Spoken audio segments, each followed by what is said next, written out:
Well, hello, my friends. Welcome to Granny B's house. Is it a good day at your house? Oh, I hope so. No matter where you are, I hope you're having a good day. And I just know you're remembering to be kind to all those people around you. Oh, that just makes it a good day, doesn't it?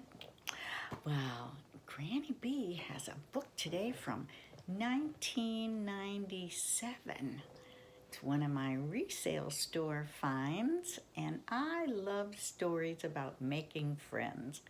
So, Franklin's New Friend, it's written by Paulette Bourgeois and Brenda Clark. So, let's see who Franklin's new friend is.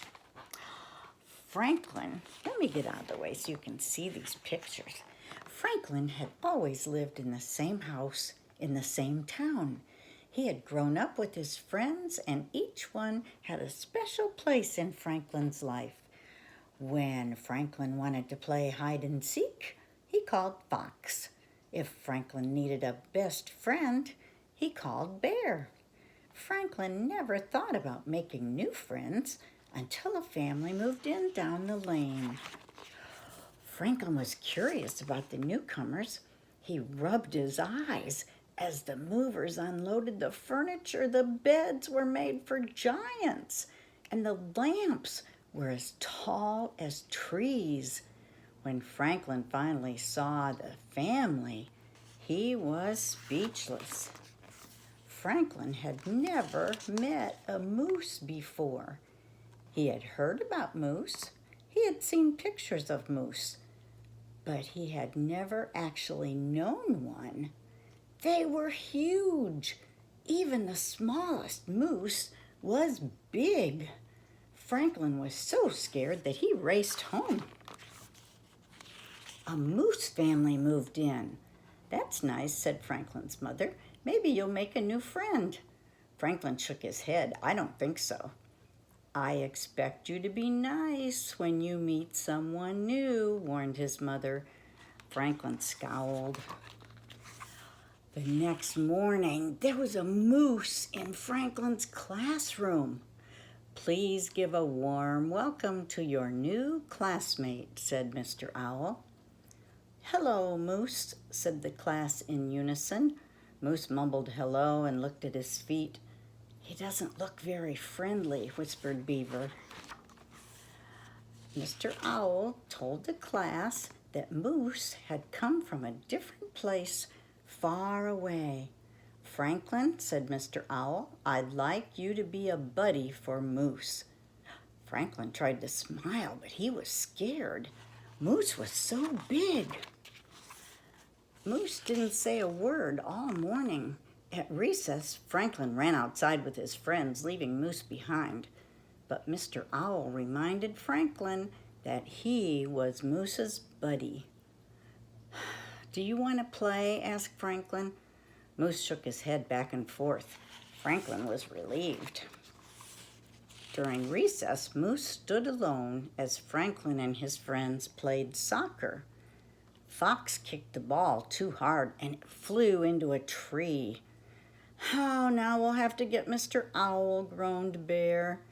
I've got it, cried Moose. He knocked the ball out of the tree and sent it flying to Franklin. That was good, said Fox. I guess, shrugged Franklin. Back in the classroom, Mr. Owl asked Franklin and Moose to make a poster for the bake sale. I don't need any help, said Franklin. Mr. Owl talked to Franklin alone. Try to imagine how Moose feels. He's new and he has no friends here. He's probably scared. Moose can't be scared, said Franklin. He's so big. Mr. Owl looked at Franklin. Big or little, we all get scared. Franklin thought about that. Franklin got the paints and the paper. Do you want to help me, Moose? Oh, yes, said Moose. I love to draw. They sat side by side and planned the poster together.